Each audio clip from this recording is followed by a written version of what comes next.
It's funny how paradise often masks the prelude to disaster. Just when everything feels perfectly in place, life sends a quiet reminder. Control is an illusion. Travis was all charm and champagne, toasting his lover under the Malibu sun until a hotel concierge interrupted them. With a handwritten note, his smile faltered, the ink familiar, the message chilling, because the one woman he thought he'd left behind had just arrived in town, and she wasn't alone. The California sun dipped low, casting a golden glow across the Pacific. As Travis Dalton reclined into the curved rattan lounge chair, his linen shirt opened just enough to suggest ease rather than arrogance, beside him, Sierra giggled into her drink, the pale pink cocktail shimmering under the light like a mischievous jewel. They were perched high above the coastline on a private terrace of the most luxurious suite at the Crestview Resort, where the walls gleamed white against the deep blue of the sky and every breeze smelled faintly of citrus and indulgence. Everything here felt curated, like Travis's life, always a performance of wealth, precision, and control. But perfection, he knew, had a cost. And in rare moments like this, quiet, still, he could almost hear the bill coming due. Travis lifted his glass slowly, swirling the liquid inside like it might offer him answers, or at least delay the questions of fresh starts. "To fresh starts," he said, clinking his glass against Sierra's. She smiled up at him, all red lips and perfect posture, her sundress slipping easily off her shoulder into freedom. "To us," she added, tilting her head in that way she knew men couldn't resist, and Travis was no exception. He exhaled slowly, letting his eyes drift over the coastal view. "If this place were any more perfect," he muttered, "I'd think I died and went to heaven." Sierra laughed, not because it was funny, but because that was part of the dance. "Careful," she teased. "Your wife might have something to say about that." Travis's jaw ticked for just a second before he composed himself. "Ex-wife?" he said coolly, waving the term like a dismissal. "Soon enough." Technically, he wasn't lying. Divorce proceedings had been initiated, papers were filed. He just hadn't bothered to finish the process. Too many other things had taken precedence, business, naturally, and Sierra. But he preferred to think of it as delayed closure, not avoidance. Somehow the finality of it had felt like pressing a detonator. Too clean, too irreversible. There was a comfort in the limbo, an illusion of control. The concierge approached their table with practiced grace, his uniform crisp, his manner unreadable. "Mr. Dalton," he said with a polite nod, extending a silver tray. On it sat a single cream-colored envelope. No stamp, no return address. Just his name, written in dark ink. Travis blinked once. "What's this?" "It was left at the front desk," the concierge replied. "For you, hand-delivered about 30 minutes ago." Travis took the envelope, feeling the texture of the paper. The way the ink had bled slightly into the fibers, it was familiar. He didn't open it. "Who dropped it off?" he asked. The concierge hesitated. "The woman didn't give a name. She only said it was important that you'd recognize the handwriting." Travis's grip tightened ever so slightly, but he smiled through it. "Thank you," he said, dismissing the man with a nod. The concierge left without further comment. His footsteps were swallowed by the ocean breeze. Sierra leaned forward, her curiosity barely disguised. "Is that?" He slipped the envelope into the pocket of his blazer and shrugged. "Probably something from legal. Ignore it." But Sierra didn't ignore it. She quietly filed away the tremor she'd seen in his hand, the subtle shift in his shoulders. She'd worked with Travis long enough to know when something threw him off balance, and whatever that envelope was, it had done just that. His composure was like glass, clear, polished, and always in place, until someone knocked just hard enough to show the cracks.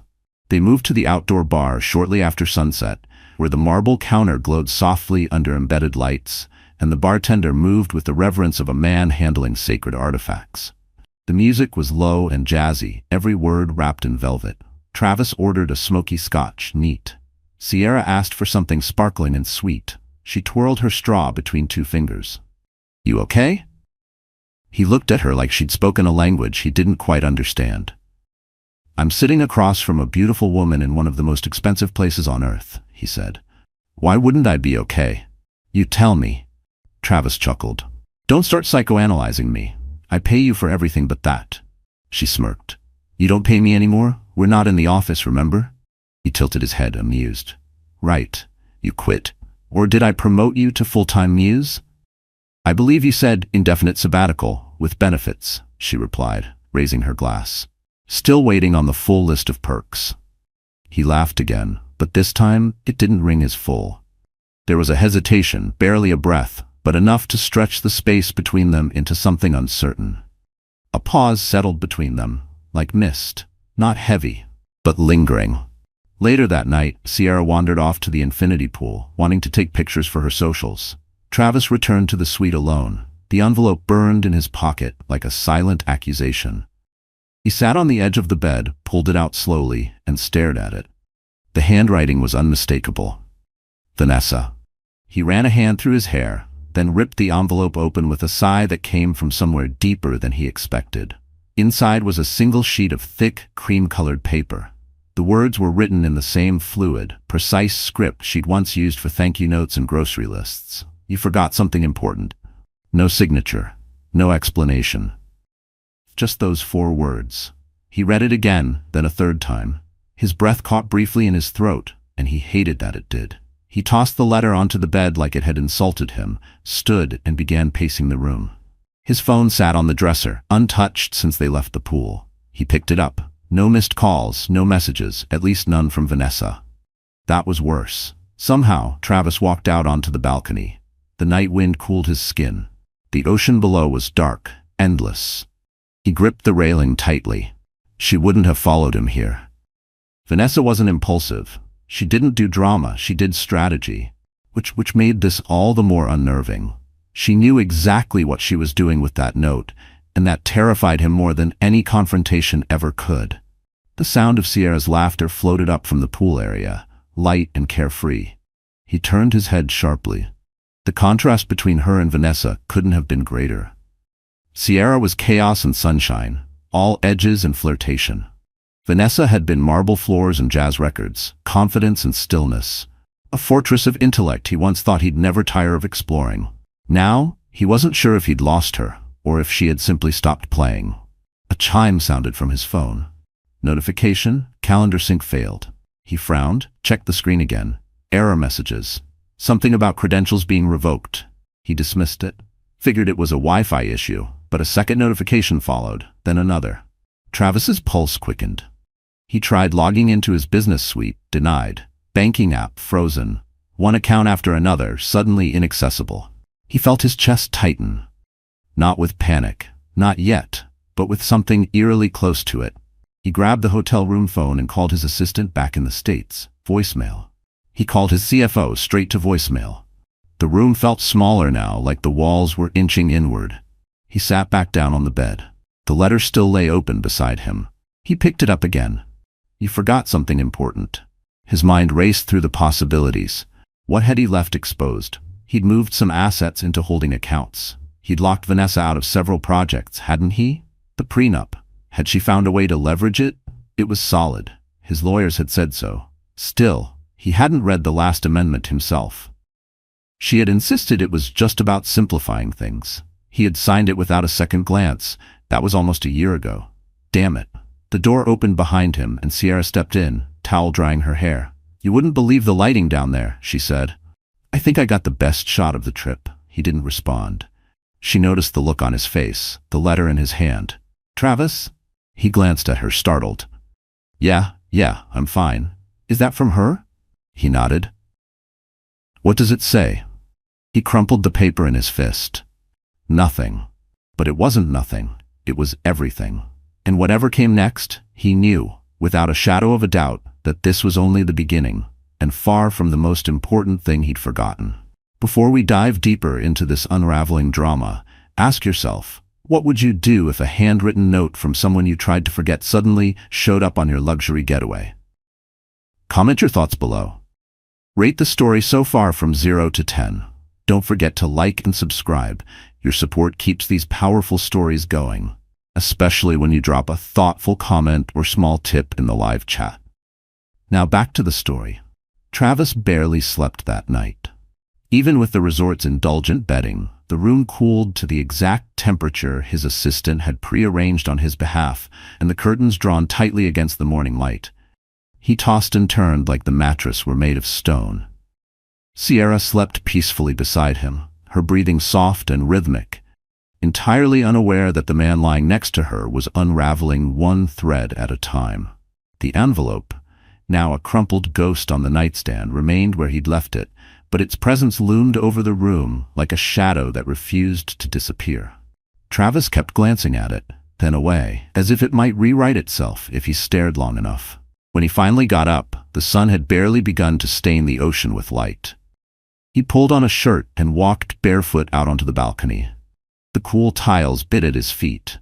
The breeze smelled of salt and early morning jasmine drifting from the gardens below. He tried to breathe it in, to let it wash over him like a reset, but nothing inside him felt clean. That note, it wasn't a threat. Not in the traditional sense. It was worse. It was a reminder. 4 words, each carved with surgical precision. He forgot something important. He didn't forget things. Travis Dalton built his fortune on remembering what others overlooked: contract loopholes, offshore structures, reputational weak spots in his enemies. His mind was a filing cabinet of opportunity, but Vanessa was the one person whose patterns he could never quite map. And deep down, he knew that was the reason he had both married her and then walked away. She was unreadable, immovable, and now, unmistakably active. Inside, Sierra stirred, her silhouette stretching against the hotel sheets like some expensive painting come to life. She murmured his name, and he didn't respond at first. When he finally turned back into the room, she was already propped on one elbow, watching him with bleary curiosity. "You're up early," she said, her voice husky with sleep. Travis nodded, trying for casual. "Couldn't sleep." She shifted onto her back, covering a yawn with her hand. "That letter," she added, as if it had haunted her dreams too. "Was it from her?" He didn't answer immediately. "Yes." "What did it say?" Travis gave a smile that didn't reach his eyes. "Nothing that matters." She stared at him for a long moment, eyes narrowing. Then she shrugged and climbed out of bed, padding toward the bathroom. "If it's nothing," she said before closing the door, "why do you look like someone just rewrote your obituary?" Travis didn't respond. He couldn't. Because she was right. The line between past and present had blurred, and what once felt settled was now unraveling, thread by thread. At breakfast, he found it hard to focus. The omelet sat untouched. The espresso cooled beside it. Sierra chatted breezily about a jewelry boutique she'd spotted the day before and insisted they visit, completely unaware that Travis was quietly trying to troubleshoot his own imploding empire from a device that kept flashing error messages. The tension in his jaw was constant, like he was biting down on panic. His fingers tapped the edge of his phone with growing urgency. His secure business email no longer accepted his credentials. Several of his banking portals were inaccessible. Each attempt greeted him with the same neutral, brutal phrase: "User authentication failed." He dialed his attorney in Los Angeles, but the call went straight to voicemail. The second attempt landed him a clipped text from his CFO: "Call you soon. Mid-review." That wasn't normal. Mid-review was code, used only during audits or internal crises. Travis's jaw tightened. He replied, "What review? I didn't authorize one." No response. He put his phone down slowly, rubbing his temples. The weight pressing against his skull felt less like a headache and more like the realization that control, his currency of choice, was slipping. Sierra was scrolling through Instagram, editing photos from last night's cocktails with alarming dedication. She didn't notice when Travis stood, slid his phone into his pocket, and walked away. Back in the room, he pulled out his tablet, trying a secondary login through a VPN only he and his personal tech advisor had access to. This time, he got in. Barely. But the dashboard that greeted him made his blood run cold. His accounts were still technically active, but many had new signatures attached. Others had been frozen, pending investigation. Dozens of internal messages flagged for unusual activity, transfers to unfamiliar entities, asset holdings redirected. It was like watching a body hemorrhage from a dozen unseen wounds. He tried to trace the activity. One trail led to an investment vehicle in Luxembourg, a shell company tied to a silent partner he hadn't spoken to in 2 years. Another dead end. Another route showed documents being pulled and signed under a name he hadn't heard in a decade. Vanessa's maiden name. His chest tightened. Travis stood slowly, walking over to the minibar. He poured himself a measure of whiskey, though the clock hadn't even hit 10. The liquor burned more than it soothed, but he welcomed the sensation. It reminded him he was still here, even if everything he'd built was vanishing. His mind reeled with questions. Had she been planning this? For how long? And what did she mean? You forgot something important? He had walked out on her, yes, but he hadn't expected silence in return. He thought there'd be lawyers, a PR mess, maybe tears, even anger. But Vanessa hadn't made a sound, and now that silence was beginning to look like strategy, a silence so deliberate it echoed louder than any threat. He paced the suite, replaying conversations, trying to remember, was there a clause? A handshake? A favor owed? Anything that could explain this? A thought struck him like a slap. The estate in Hudson Valley, the land they had purchased together 5 years ago. Technically, it was under a trust she had established at the time. She'd insisted it was to shelter them from certain tax burdens. He hadn't questioned it. Back then, they were a team. What else had he overlooked? What other details had he labeled minor because he'd assumed control was permanent?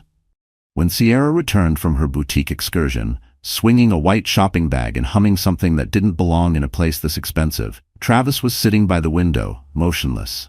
She paused, sensing the shift. "Yoke," he turned to her. "When you joined my company," he said slowly, "what did you think of me?" Sierra blinked. "Charismatic, smart, intense, ruthless," he offered. She tilted her head. "Not at first, but later. Yeah, a little." "And that didn't bother you?" She grinned. "Ruthless men get things done. I like that." Travis nodded, expression unreadable. "What if I told you I underestimated someone who's more ruthless than I've ever been?" Sierra laughed. "Vanessa, come on. She throws benefit galas and drinks tea." "She built her career in mergers and acquisitions," Travis said, his voice low. "Before she met me, she dismantled 3 mid-sized corporations and turned the scraps into a non-profit. That wasn't kindness. That was surgical power." He looked at her. "And I think she's doing it again. Only this time, with me." The words left a sour taste in his mouth. Saying them made it real. Sierra's smile faltered. "You're being paranoid." "Am I?" She didn't reply. Her phone buzzed. She picked it up, grateful for the excuse. A message lit her screen. Her brow furrowed. Travis noticed. "What is it?" She hesitated. "Weird. Someone sent me a message. No name, no contact, just a sentence." "What sentence?" She showed him the screen. It read, "Are you ready to be disposable?" Travis's stomach dropped. He grabbed the phone and studied it. There was no traceable number, just a burner message routed through an encrypted server. The message vanished, 10 seconds after being read. Sierra sat down slowly. "Travis, what is going on?" He didn't answer her. He was already moving. He pulled out his laptop and began cross-referencing Vanessa's name through the last 5 months of internal mergers. To his horror, she had acquired 3 of his former business allies. Quietly through shell corporations he'd dismissed as non-threatening. He'd laughed off the acquisitions as small-time plays. He wasn't laughing now. Each detail hit harder than the last. Familiar names wrapped in unfamiliar wrappers, loyalty bought and redirected. It wasn't just business. It was personal, efficient, merciless. He looked up, and in the mirror across the room, he barely recognized himself. Hair unkempt, shirt wrinkled, eyes wild. His empire, his carefully curated, airtight empire, was bleeding. And she wasn't even trying to hide it anymore. The worst part, she hadn't sent a lawyer. She hadn't gone public. She had sent a note. Just a note. He forgot something important. Travis sank into the armchair, elbows on his knees, fingers steepled beneath his chin. Sierra sat across from him, silent now. The air between them felt heavy, tense. Unspoken questions twisted around them like smoke, because maybe, just maybe, she was starting to wonder if she'd backed the wrong man. And Travis was starting to realize he was facing something he couldn't buy out, threaten, or silence. He was facing Vanessa. And she was already winning. Travis sat on the edge of the resort bed, eyes locked on the dark screen of his phone, as if expecting it to suddenly blink to life and offer a solution. But the device remained blank, a rectangular void reflecting his hollowed-out expression. Outside, the whitewashed stone walls of the villa glowed faintly under the mid-morning sun. Waves lapped softly against the cliffs below. But none of it reached him. Malibu, once his symbol of escape and indulgence, now felt like an island fortress. And he wasn't the king anymore. He was a prisoner, watching his empire slip through the cracks beneath his feet. Each attempt to regain control, through back doors, shadow accounts, private contacts, had only exposed new layers of loss. His investments were shifting. His portfolios had new access points. Transactions were happening without his consent. It was like trying to hold water in cupped hands, tighten your grip, and somehow lose more.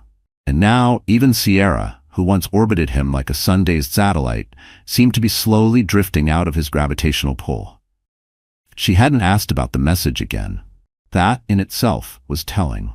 She kept herself busy with beach photos, makeup tutorials, uploading staged selfies by the pool, laughing a little too loudly on her stories, while Travis watched in silence, wondering if she was doing it for attention or to distract herself from realizing the man beside her was beginning to lose everything. Or maybe she already knew.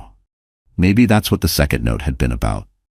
He'd been in the resort's library, attempting to access his firm's secondary cloud server, when the concierge returned. A different man this time, younger, nervous. He held another silver tray, and on it rested a slim, cream-colored envelope. Travis didn't move. "Sir," the man said, "this was left for you, or rather, it was addressed to the lady in your company." Travis blinked once. His voice came low, edged in steel. "You read it?" "No, sir. I would never. But I recognized the handwriting, same as before." Travis took the envelope slowly, fingers curling around it with more caution than curiosity. He turned it over. No seal, no stamp, just Sierra, written in the same clean, deliberate script. He held onto it a moment too long before returning to the villa, where Sierra was lounging on a daybed, oversized sunglasses covering her eyes. "This came for you," he said, holding it out. She looked at it, then at him. "Is it from her?" He didn't answer. She took it, opened it slowly, her lips moving silently as she read. Travis watched her face change, not dramatically, but enough. Her eyes didn't widen, her jaw didn't drop, but something shifted. The muscles in her shoulders tensed. Her fingers tightened slightly around the edge of the note. Then she folded it carefully and placed it on the table beside her. "Well?" he asked. She smiled. "Just some advice." "Let me see it." "No," she said softly. "No, it was for me." Travis stepped back like she'd slapped him. "She's manipulating you." "Maybe," Sierra said, brushing invisible lint from her dress. "But she knows how to pick her moments. That's power." He stared at her. "Are you saying you admire her?" "I'm saying," she replied, eyes sharp beneath the sunglasses, "that you underestimated her. And I don't think I want to make the same mistake." It was a small moment, barely a shift in the air, but it cracked something inside Travis. He didn't argue. He didn't follow her when she walked back into the villa. He stood alone in the sun for several long minutes, feeling the weight of that second letter press against him, even though he hadn't read a word. Later that afternoon, he received a ping on his last working secure device, a tablet that hadn't been synced with his main server. A message from his private equity consultant in Geneva. Subject: urgent, restructuring notification. Travis clicked it with shaking fingers. Inside were PDFs, links, images. One by one he opened them, each worse than the last. 4 of his properties in New York had been moved under review for ownership conflict. His executive stake in a green energy initiative was suspended, pending a board audit. And most damning of all, the very firm he had founded a decade ago, his name on every letterhead, was undergoing a quiet merger. With who? He scrolled, skimming for signatures, partner affiliations. Then he saw it. Not her name, but her lawyers. Vanessa hadn't stepped into the spotlight, she never did, but her fingerprints were all over it. She was moving pieces in silence. No lawsuits, no interviews, just transactions. Clean, quiet, final. Travis hurled the tablet onto the bed. He stood over it for a second, hands clenched, heart pounding. The room spun briefly, the kind of vertigo that didn't come from altitude, but from the sudden realization that everything he thought was stable had already begun to shift beneath him. And then he did something he hadn't done in years. He panicked. He called James, his college friend turned advisor, someone he hadn't spoken to in months, but who still owed him a favor. The line rang 4 times before connecting. "Travis?" James said, cautious. "Didn't expect to hear from you." "I need help." A pause. "I've seen the reports. Your name's been removed from the Walsh acquisition. You okay?" "No, not even close. I need to know who's behind this." Another pause. Off record, it's your ex. Everyone's whispering it. She's using proxies, ghost boards, shadow trusts. It's a hostile. But no one's calling it that because she's not doing it with aggression. She's doing it with precision. No leaks, no headlines. She's carving you out of your own legacy, Travis, and she's doing it legally. Travis closed his eyes. The words sank in like stones, each syllable dragging him deeper into a realization that left no room for denial. Is she working alone? A beat. That I don't know, but someone's feeding her data. Someone who knows your structure, inside and out. Travis's eyes snapped open. Inside? James didn't answer. The line went dead. Back in the suite, Sierra was sitting by the window, scrolling through her phone, lips pressed into a thin line. She didn't look up when Travis walked in. I need to ask you something, he said. She set her phone down slowly. If you're about to accuse me of working with your wife, this conversation ends now. Then what did the letter say? She stood up. It said I had a choice, to keep playing dress-up in someone else's power fantasy, or to leave with my dignity intact before the fall. His breath caught. And? I haven't decided yet. He stared at her, like he didn't know who she was anymore. The woman standing before him wasn't the version he had crafted in his mind. She had become something more. Independent, watchful, unpredictable. Maybe he never had. That evening, Travis stepped outside the resort alone. The sun had set, and the coast buzzed with nightlife, laughter, clinking glasses, distant music drifting over the hills. He walked through the cobblestone alleys like a man in exile. Locals offered polite nods. Tourists glanced at him, not recognizing the man they once followed on financial blogs and glossy interviews. At a small bar near the cliffs, he sat down, ordered a scotch, and stared into the distance. A man in a slate-gray suit sat 2 stools away. Travis barely noticed him at first. But then the man spoke. Beautiful island, he said. Nice place to disappear. Travis turned, squinting. Do I know you? Not yet, the man replied. But your ex-wife does. Travis stiffened. You're with her? No one's with Vanessa, the man said, sipping his drink. They work for her, if they're lucky. Travis studied him. So what are you doing here? Just observing. Observing what? How long it takes a man to realize he's already lost. Travis stared at him, heart pounding. The man smiled, paid for his drink, and stood. Before he walked away, he said, You forgot something important. That's what she wrote, isn't it? The man paused. Thing is, she didn't mean a thing. She meant a person. Then he vanished into the crowd. Travis sat there long after the man was gone. The ice in his glass melted slowly. The world around him remained unchanged, but inside something shifted. Something cold and irrevocable clicked into place. He felt the weight of every choice he'd ever made pressing down on him, demanding reckoning. He didn't know who the man was. He didn't know how Vanessa had orchestrated so much so fast without him noticing. But he knew one thing. This wasn't about money. It never had been. It was personal. And he was just starting to understand how deep that wound went. The whispered truth echoed in his mind. This was never a game he chose to play. But it was a war he had to survive, or be consumed by. The next morning arrived without apology. Sunlight spilled through the sheer curtains in golden threads, casting long slashes across the suite's marble floor. Sierra stood at the edge of the terrace, her hair tousled from sleep and the salty night breeze. Barefoot and quiet, she watched the Pacific glisten below. Behind her, Travis scrolled obsessively through his phone again, face grim, eyes shadowed with something that looked like fatigue, but felt more like fear. Fear that this moment, this silence and separation, might be the calm before a storm he no longer had the power to control. Neither of them spoke. Not yet. The silence had changed since the night before. It was no longer comfortable, or even companionable. It had become a fragile barrier they were both too cautious to break. As if any word might send the entire moment crashing into something neither of them could recover from. Sierra wrapped her arms around herself, as if the breeze had turned colder. It hadn't. But the memory of that second letter lingered in her thoughts like fog, clinging to the corners of a mirror. She hadn't told Travis what it had really said. She hadn't told him about the second paragraph, handwritten beneath the printed line, in ink just faintly smudged, like it had been added at the last second. One question. Do you know who he really is? At first, Sierra had laughed. Because yes, of course she did. Travis Dalton was the sharpest man she had ever met. Cold, powerful, methodical. The kind of man who sliced the world into measurable chunks and then claimed the largest portion without flinching.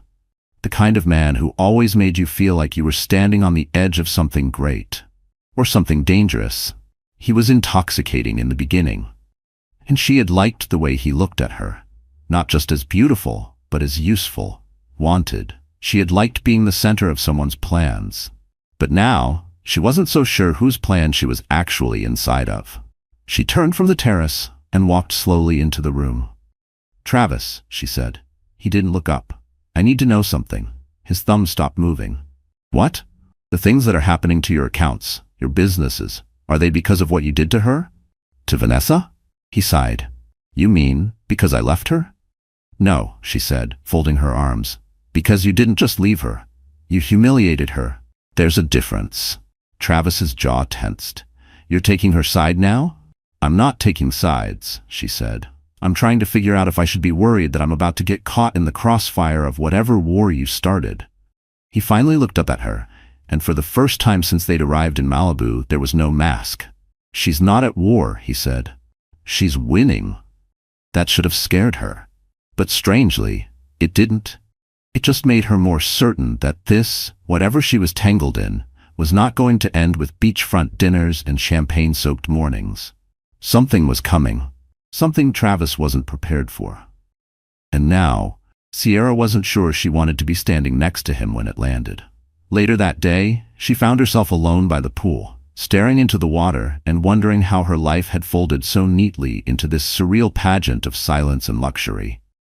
A year ago, she'd been a sharp, ambitious assistant, impressing investors with bulletproof research summaries and staying up late to master obscure real estate legislation. She used to wear neutral tones and keep her nails short.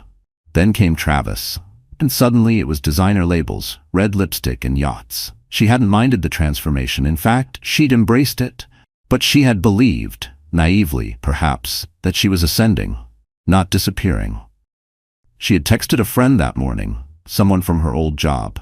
Just a quick, vague message. "Do you know anything about Travis's situation?" The reply had come an hour later.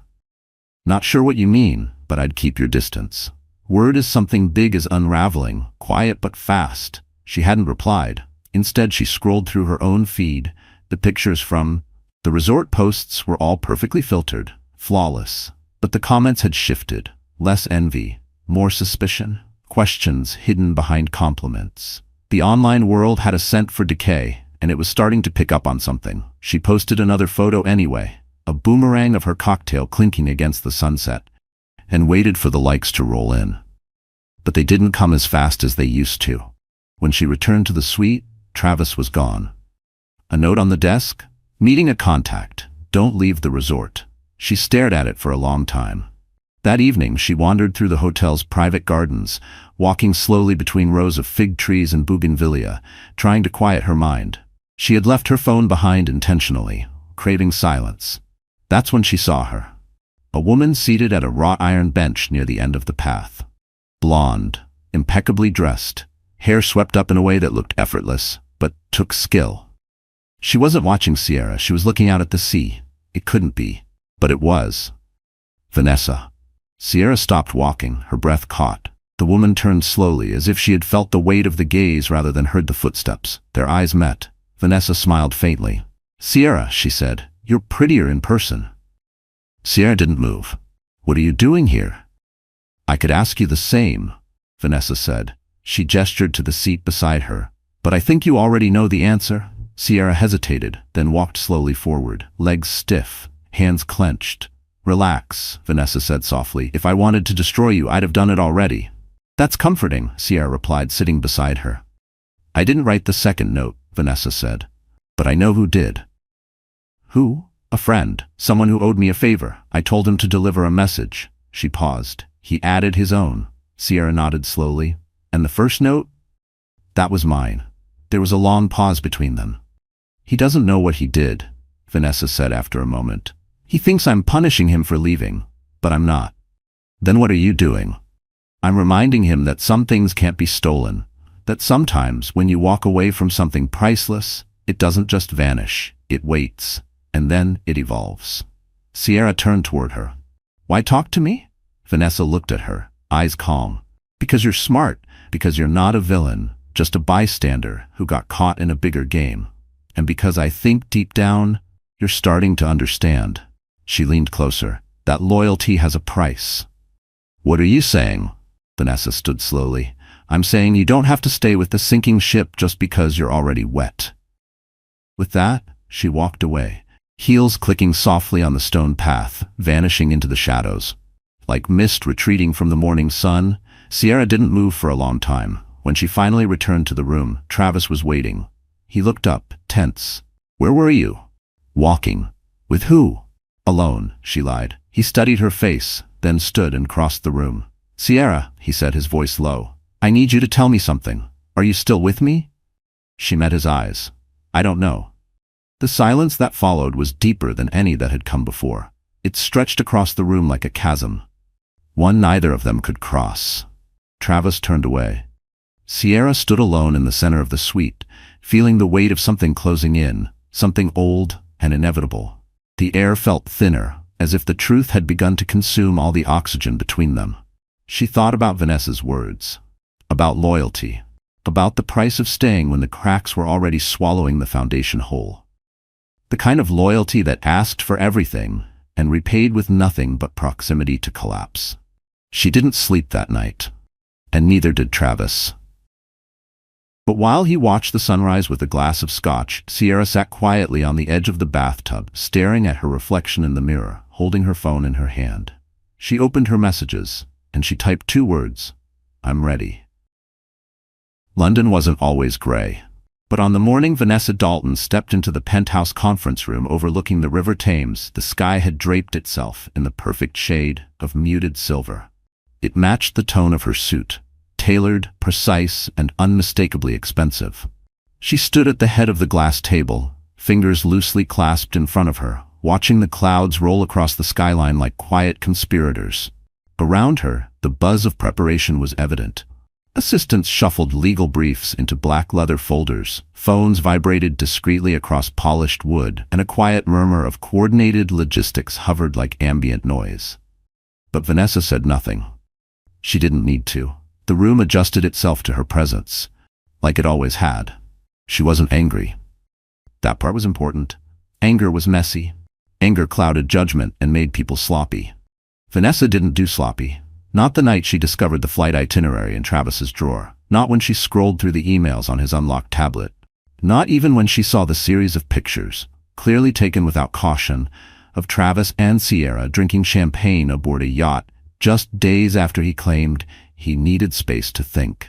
Her chest had tightened, not from pain, but from a sudden, ruthless clarity. She had simply felt finished. The kind of clarity that arrives after the storm has already passed and the debris is just waiting to be swept. She didn't mourn, she mobilized. That clarity had shaped her every move since. When the attorneys entered the room, Vanessa didn't greet them with pleasantries. She walked to the end of the table and laid down the folder she had brought. Inside were 5 documents, 5 transactions, each one representing a strategic acquisition or divestment. Each one orchestrated through layers of anonymous holdings, offshore partnerships, and shell companies with names as forgettable as they were lethal. One of the men, tall, salt and pepper hair, years of loyalty in his eyes, opened the folder and scanned the documents. You moved quickly, he said. Vanessa nodded. He wasn't paying attention. He assumed I would fade. And now? Now, she said, he's isolated, under-resourced, and hemorrhaging control. There was a pause. He knows it's you. Good, Vanessa said. He should. Vanessa didn't hate Travis. She didn't even blame him, not in the traditional sense. She understood him too well for that. He was built for momentum, for success, for constant escalation. Stillness frightened him. So when their marriage had reached that calm place where love no longer had sharp edges, where silence wasn't punishment but partnership, he mistook it for the end. He confused peace with boredom. She could have begged, fought, competed with Sierra's glittering chaos, but she had chosen something else. She had chosen the long game. After the meeting, she took the elevator alone to the floor below, where her office faced St. Paul's Cathedral. She liked the irony. Holiness staring back at her while she dismantled a man's empire, piece by elegant piece. She poured herself a glass of water, sat, and opened the leather portfolio on her desk. Inside was a handwritten copy of the prenup Travis had once insisted on. She had amended it before signing, requesting just one small addition.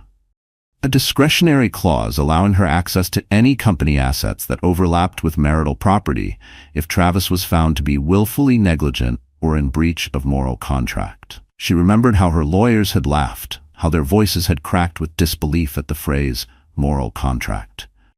But to Vanessa, morality wasn't abstract. It was a line drawn in silence, and once crossed, it didn't matter how politely the betrayal was dressed. But she'd insisted. Travis hadn't noticed. He'd signed it on the way to the airport. She had waited until he flew to Malibu with Sierra before enacting it. She flipped to the last page. The signature, his sharp, confident strokes, sat beside hers. His empire, she knew, had always been built like a Jenga tower, a masterpiece of precision. But one wrong move and the whole thing teetered. All she had done was pull the right piece, and it hadn't taken much. It was never revenge, not really.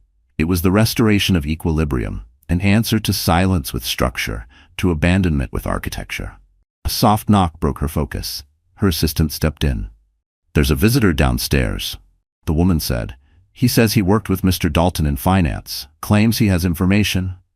Vanessa raised an eyebrow. "What kind of information?" "He wouldn't say. Only that it's personal." Vanessa considered. "Send him up." 5 minutes later, a man walked into her office, late 40s, trim, eyes like polished steel. The kind of man you didn't trust, but couldn't afford to ignore. Vanessa gestured for him to sit. "You know who I am?" she said. He nodded. "And I know what you're doing. Very impressive."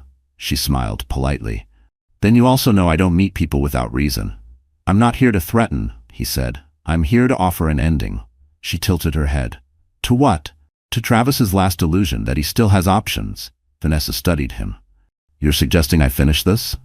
"I'm suggesting you let him see who you became without him." That gave her pause.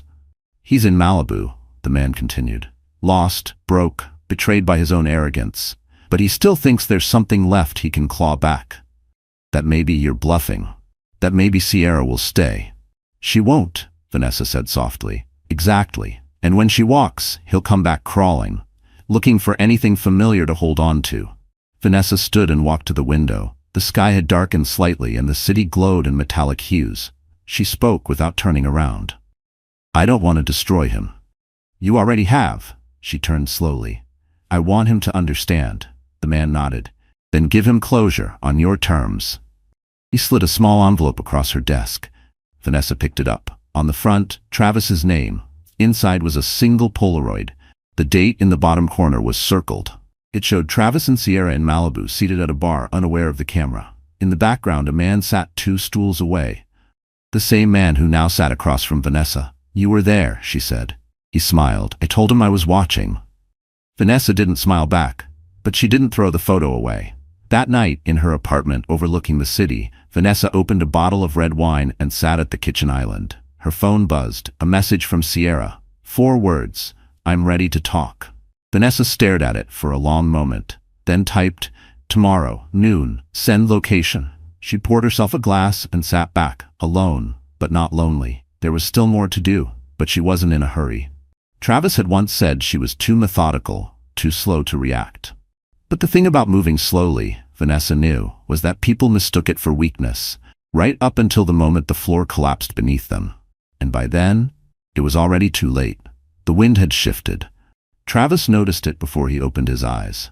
A colder, sharper current slicing in through the open balcony doors of the suite. Malibu still looked beautiful. How could it not? But something had turned in the atmosphere. The crispness no longer felt refreshing. It felt alert, watchful, like the coast itself had grown tired of him. His temples throbbed. The scotch from last night had done nothing but dry out his throat, and now every movement felt heavy, as if he were walking through the thick haze of some forgotten dream. Except this wasn't a dream. This was reality closing in. And it wasn't doing it quietly. The suite was empty. Sierra's suitcase was gone, her phone charger, her sunglasses. Even the pink silk robe that had draped across the chair for 3 days. Gone. She hadn't left a note. No explanation. No goodbye. Just absence. Travis stood in the middle of the room for a full minute, blinking, processing, trying not to jump to conclusions. Maybe she was at the spa, maybe she took a break, but deep down he already knew. He walked to the balcony, squinting into the distance. Tourists ambled through the narrow white alleys below, laughter echoing faintly from a nearby cafe. Somewhere a scooter buzzed past, a reminder of life continuing without him.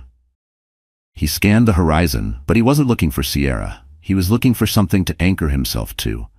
Something to prove that not everything was slipping out of reach. The sea didn't care. The coast didn't care. And apparently, neither did Sierra. A knock at the door snapped him out of his trance. For a second, his heart lifted. Maybe she'd forgotten something. Maybe. The concierge stood there, clipboard in hand, flanked by a security guard in a crisp blazer. Travis frowned. "Mr. Dalton," the concierge began carefully. "I'm sorry to disturb you, but there's an issue with the billing on your suite. Your credit card on file has been declined." Travis's stomach dropped. "That's impossible," he snapped. "Run it again." "We've tried," the concierge said. "Multiple times." Travis turned away without a word, stalking toward the desk. He pulled out his wallet, handed over a second card. Then a third. The concierge tried each in silence. Each came back the same. Declined. Finally, Travis handed over a black titanium card, the kind that wasn't supposed to fail under any circumstance. "This one should work," he muttered. The concierge tried it. Declined. Travis's face tightened. "This is a mistake." "I understand, sir," the concierge said gently, "but we'll need to settle the balance today." The security guard didn't move, but his presence was a reminder. This was no longer about hospitality. This was about consequences. Travis nodded stiffly. "I'll contact my bank," he said. "Of course," the concierge replied, and they left without another word. Travis closed the door and stood still, breathing hard. The humiliation was like acid in his chest. His phone vibrated in his pocket. Finally, a sign of life. A message from James. "We need to talk. Call me ASAP." He called back immediately. James picked up on the first ring. "Where the hell have you been?" Travis demanded. "Trying to keep you out of prison," James replied calmly. Travis froze. "What?" "There's a review into your offshore transfers. Someone's flagged your Cayman activity as suspicious. You're being audited in 3 countries. "That's insane. I haven't done anything illegal," James sighed. "Doesn't matter. In this climate, all it takes is the appearance of misconduct. Your name's toxic now." A pause. "And listen, Vanessa's behind some of this, not directly, but she's handed off information to people who are very motivated to take you down." Travis closed his eyes. "What does she want?" "To remind you that she was never powerless," James said. "You gave her everything she needed the moment you stopped paying attention." Travis rubbed his face. "What can I do?" "Nothing. For now," James said. "Lay low. Don't draw attention.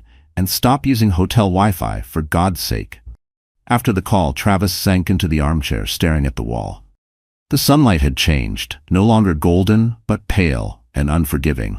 He hadn't even noticed the shift until it was already complete. That afternoon, he walked to the bar alone, not the glamorous rooftop bar with poolside views, the quieter one, tucked near the back of the property, mostly empty in the daytime. He ordered a double and sat by the window, watching the ocean in silence. His reflection in the glass looked older than he remembered. Thinner, less certain. "Rough day?" The voice made him flinch. It was the man from before, the stranger in the slate-gray suit. He looked freshly pressed, as if time never touched him. He slid onto the stool beside Travis with a casual air, as though they were old friends. "I don't remember inviting you," Travis said. "You didn't, but you look like you could use company."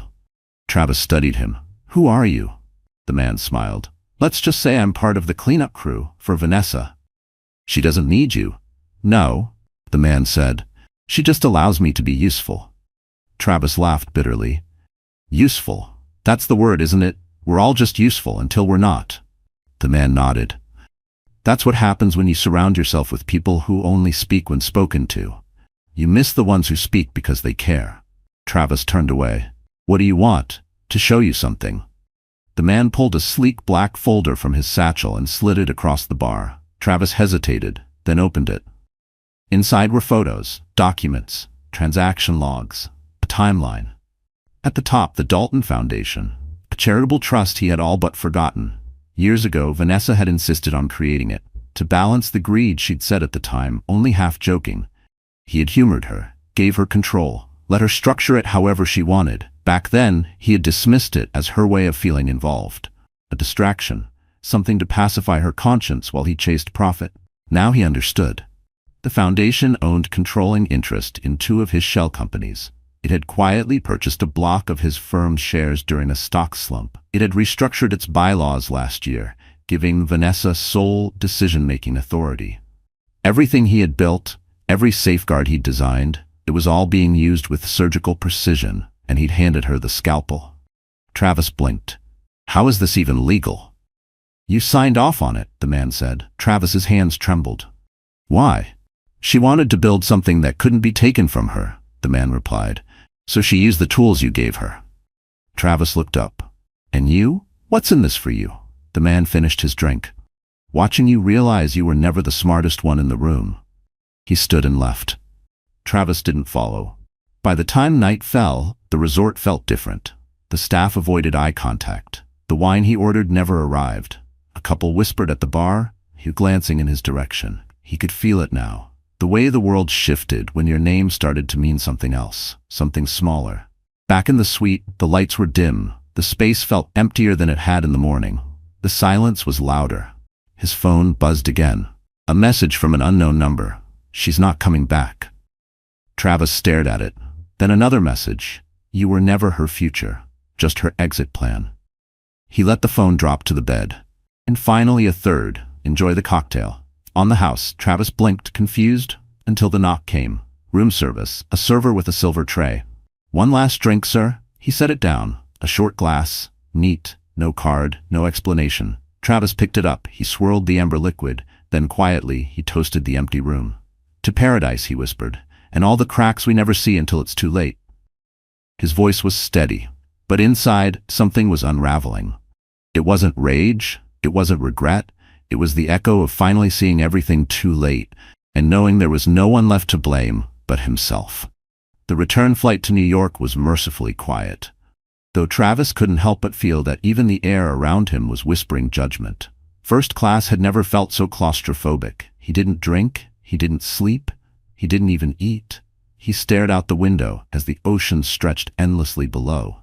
No longer beautiful, but infinite and cold. The sun rose behind him as the jet curved into descent, casting golden light over a city that no longer belonged to him.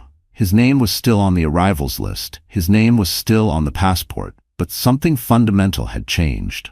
The name no longer opened doors. Now it closed them at JFK. There were no cameras waiting for him. But there were eyes. The man who stamped his passport didn't say a word, but his expression lingered a second too long. The town car he'd requested never arrived, and the driver he finally flagged from the terminal curb took one look at the address, raised his eyebrows, then silently pulled away.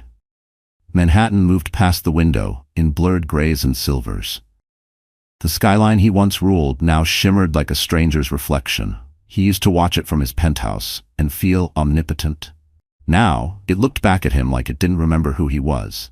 He didn't realize he was holding his breath until they turned onto the street that led to his penthouse, or what used to be his. When the elevator refused to take him to the top floor, he felt it in his chest, like a punch.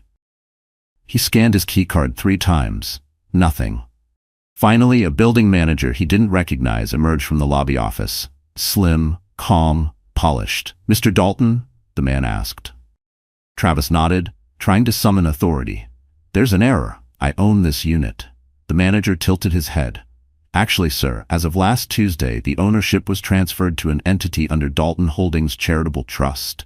The documents were filed and registered with city records." Travis's throat tightened. "That trust is managed by Miss Vanessa Dalton." The man finished the sentence, not unkindly. "She left a package for you, said you might stop by." Travis took the envelope wordlessly. No logo, no return address, just a small stack of paperwork, and a note that read simply, "Thought you'd come home." The handwriting was familiar, too familiar. It curled with precision, not warmth. It wasn't a welcome. It was a reminder. He walked out without speaking. The doorman barely acknowledged him. No one stopped him on the street. The city was indifferent. That was the worst part. No one missed him. He checked into a small boutique hotel in Soho that he used to mock for being charmingly minimalist. Now it felt like a refuge. The front desk clerk didn't recognize him. She handed him a key and asked for payment in full, up front. He paid in cash, a stack of bills he had pulled from a separate envelope in his carry-on. Money he'd kept hidden, just in case. He had never imagined needing it, and now it was the only reason he had a bed to sleep in that night. He used to swipe black cards at rooftop bars without checking the tab. Now he counted bills under flickering hallway lights. He sat on the edge of that unfamiliar bed and looked around the small, tastefully decorated room. No assistants, no driver, no welcome champagne, just silence, just him. He thought of Sierra. He had texted her twice from the airport. No reply, no raid receipts. She had disappeared, the way smoke does. Visible, then gone. One moment, then gone the next. He opened her Instagram. Gone. Her entire profile had vanished. She hadn't blocked him. She deleted herself. He didn't even know where she'd gone. He didn't know if he wanted to. The next morning, Travis dressed in a navy suit, one of the few pieces of clothing he'd managed to keep in his luggage, and stepped into the crisp autumn air. He had one card left to play. A charity gala. Vanessa's, their annual Dalton Foundation gala. Once their joint masterpiece. Always held at the Bowery Grand. This year, Vanessa had kept it on the calendar, rebranded it as a celebration of second chances. He wasn't on the guest list, but he had no intention of being stopped. He arrived just after 8. The doorman hesitated, only slightly, before letting him pass. Some names still carried weight, if only in memory. Inside, the ballroom glowed with warm light and hushed conversation. People smiled, laughed, clinked glasses. He recognized faces. Former colleagues, rivals, friends who now avoided his gaze. The music played softly beneath the din. Waiters floated by with trays of champagne. Travis didn't touch a thing. And then he saw her. Vanessa. She stood at the center of the room, radiant in a deep emerald gown, her hair swept up, diamond earrings catching the light, just enough to draw the eye, but not so much as to demand it. She laughed at something a guest had said. Her hand rested lightly on the arm of a man beside her, tall, sharp, confident. Travis's stomach twisted. It was the man from Santorini. He stood close to her, not possessive but undeniably present, as if they were equals, partners, allies. Travis moved closer, instinct more than strategy. Every step felt heavier, every breath tighter. As he approached, Vanessa's eyes flicked toward him. She didn't flinch, she didn't smile, but she acknowledged him with a single unreadable glance. "Travis," she said, voice perfectly composed, "I didn't expect to see you." "I'm sure you didn't," he replied. Impressive turnout. The man beside her extended a hand. "We've met." Travis didn't take it. "I remember." Vanessa turned slightly, gesturing to the crowd. "You always liked this event." It felt appropriate to continue. "Is that what this is?" Travis asked. "Continuity?" "No," she said. "This is closure." He studied her. "How long have you been planning this?" Vanessa tilted her head. "Does it matter?" Travis's voice was low. "You had help," she nodded. "Of course. No one does this alone." "And him?" Travis motioned to the man beside her. "A partner," she said simply. "In business, in vision." The implication hung in the air like smoke. Travis swallowed hard. "So that's it? That's it," she said. "You left. I rebuilt. You took shortcuts. I played the long game, and here we are." Travis looked around. "They all know, don't they?" "Some do," she said. "But most don't care." She let that settle for a moment. "People remember how you made them feel. You made them feel disposable. I made them feel essential." He stepped back, nodding slowly. "You win." She didn't smile. She didn't gloat. She simply said, "No, I endured. That's different." Travis didn't reply. He turned and walked away, the sounds of the gala growing distant behind him. Outside, the city air bit at his skin. The night was sharp and alive. The streets hummed with movement. Taxis blinking past. Voices floating on the wind. He stood on the sidewalk for a long time, watching nothing in particular. Then he reached into his pocket and pulled out a small folded piece of paper. The first note. The one that had started it all. "You forgot something important." He turned it over in his hands, reading it again and again. He didn't need to ask what it meant anymore. He had forgotten who she really was. And now she had reminded him in full. The morning after the gala, Travis Dalton awoke in a bed that wasn't his. In a room that barely had a personality. The sun forced its way through the thin curtains like an unwelcome guest, illuminating the peeling paint on the ceiling and the shadow of a stain in the corner of the carpet. This wasn't a fall from grace anymore. It was the long, grinding silence that came after the echo of the crash. He sat up slowly, rubbing his eyes, the stiffness in his joints a sharp reminder of just how far he had fallen, not just from wealth or power, but from certainty, from identity. The man who had once been too busy to check the time was now watching the digital clock on the nightstand tick, minute by minute, waiting for the hours to pass. He checked his phone. No new messages. Sierra hadn't reached out. James hadn't called. There were no appointments, no emergencies, no fires to put out. The world had moved on without him. The only notification was a calendar reminder set months ago. Dalton Foundation toast. 7 p.m., Bowery Grand. A cruel joke. Now, he was never meant to be part of it. He dressed in silence, choosing a black shirt and slacks, clothes that still fit, but no longer flattered. The man in the mirror looked like someone who had once worn power like a second skin, now unsure if it had ever truly belonged to him. His shoulders sagged slightly, a weight no tailored cut could mask. The reflection staring back didn't intimidate anymore. It apologized. He shaved carefully, not out of vanity, but out of discipline. A habit learned long before the millions, before the galas, before the headlines. Some routines, he figured, were all that remained when everything else collapsed. He didn't know what pulled him back to the Bowery Grand that evening. Maybe it was pride, maybe masochism, or maybe, in some twisted way, he just wanted to see what it looked like. The life that had continued without him, the world that had learned to celebrate without his name lit in gold. He arrived just after dark. The air was crisp, the city shimmering under a sky full of possibility. From across the street, he watched as guests stepped out of sleek black cars and into the golden glow of the entrance. He didn't approach immediately. He stood under a street lamp, hands deep in his coat pockets, just watching. He used to be the name whispered in awe at the entrance.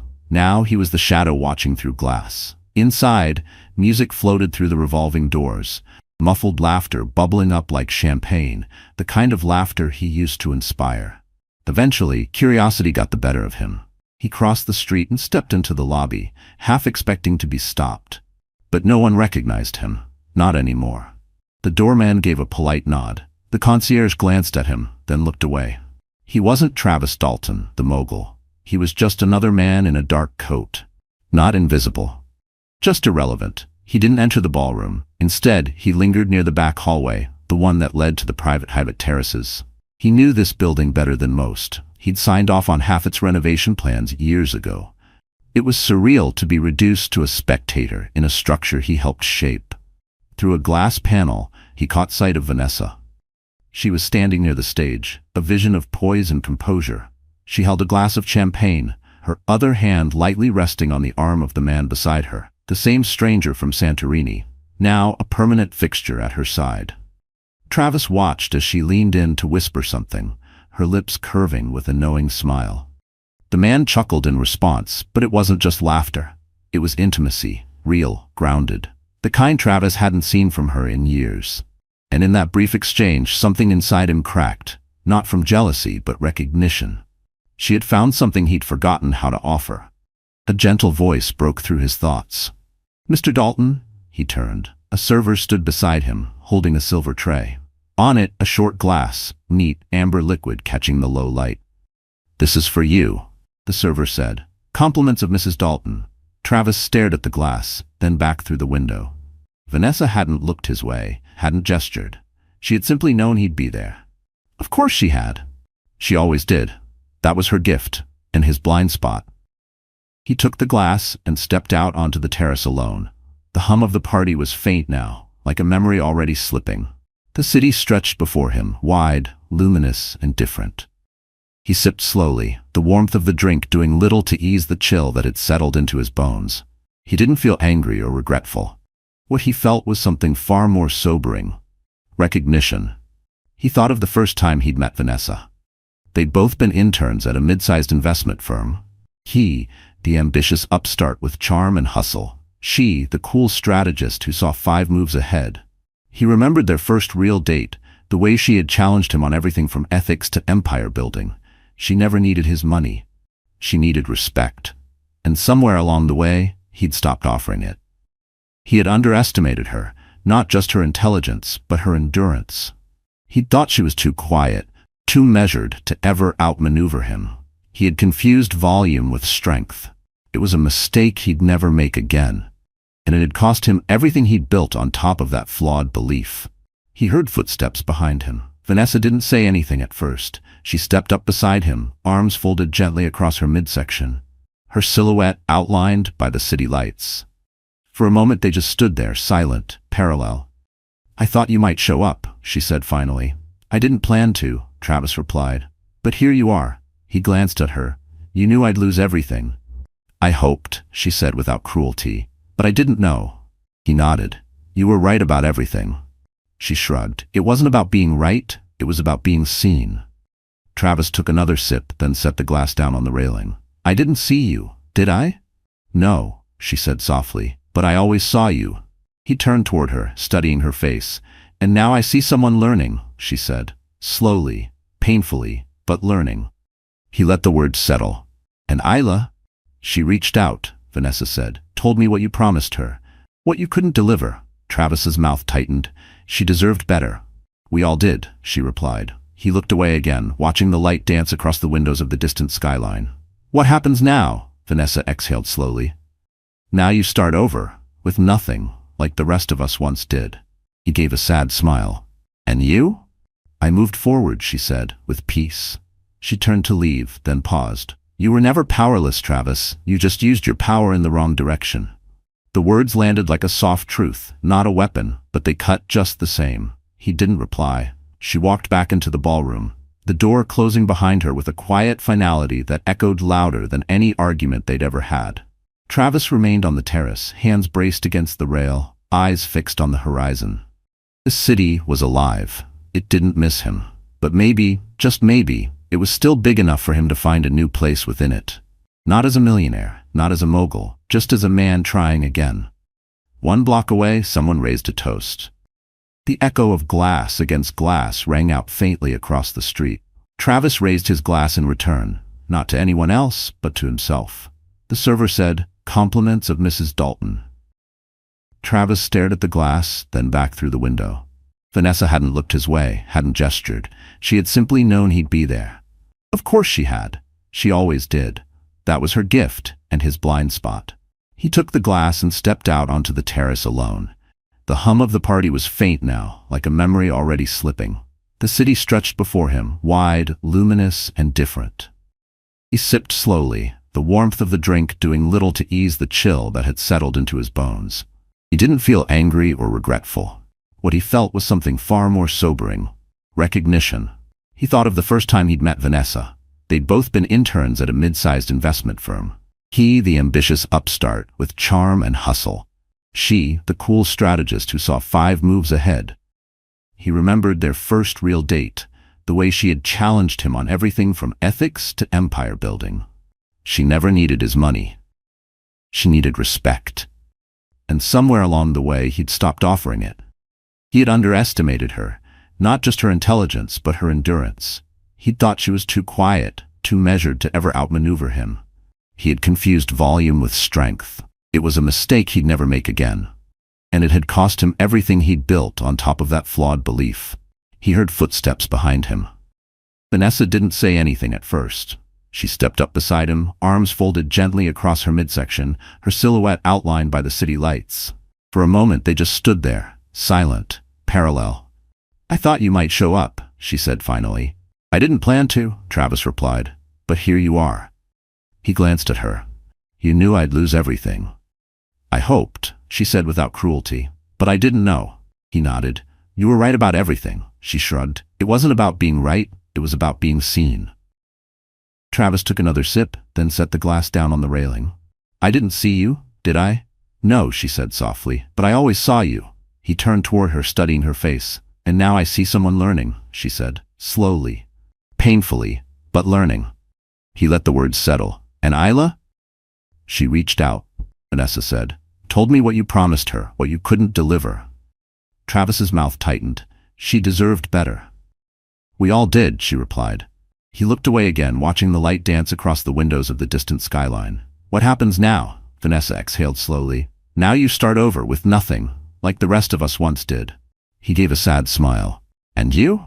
I moved forward, she said, with peace. She turned to leave, then paused. You were never powerless, Travis. Winner, you just used your power in the wrong direction. The words landed like a soft truth, not a weapon, but they cut just the same. He didn't reply. She walked back into the ballroom, the door closing behind her with a quiet finality that echoed louder than any argument they'd ever had. Travis remained on the terrace, hands braced against the rail, eyes fixed on the horizon. The city was alive. It didn't miss him, but maybe, just maybe, it was still big enough for him to find a new place within it. Not as a millionaire, not as a mogul, just as a man trying again. 1 block away, someone raised a toast. The echo of glass against glass rang out faintly across the street. Travis raised his glass in return, not to anyone else, but to himself. So the story is over. Our wonderful friends, are you still here at this hour? If you're still with me, reading this in the quiet spaces between everything else in your day, then maybe, just maybe, something in Travis and Vanessa's journey stirred something real in you. Because beneath all the business suits, betrayal, and unraveling empires, this was never just a story about wealth or revenge.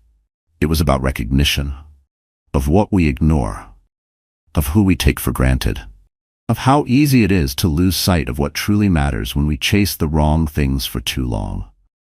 We've all been Travis at some point. Too loud, too fast, too sure we're right. We've underestimated people. We've overlooked love disguised as steadiness. And sometimes, we've had to watch everything fall apart just to learn who we really are. And if you're reading this wondering if it's too late to start over, to choose differently, to see more clearly, this is your reminder, it's not. As C.S. Lewis once said, you can't go back and change the beginning, but you can start where you are and change the ending. Vanessa didn't destroy Travis out of cruelty. She simply stopped waiting to be seen. And Travis? He finally saw, not just her but himself. Not as a mogul, but as a man ready to begin again. And maybe that's what healing really is. So take a deep breath, friend. Whatever you're facing, whatever you've lost, whatever truths you're only now starting to face, it's okay. You're still here, and that means the story isn't done. If this resonated with you, please like, share, and subscribe to the channel. Let's keep telling stories that remind us who we are and who we still have time to become. Here's to new chapters, quiet strength, and seeing clearly at last.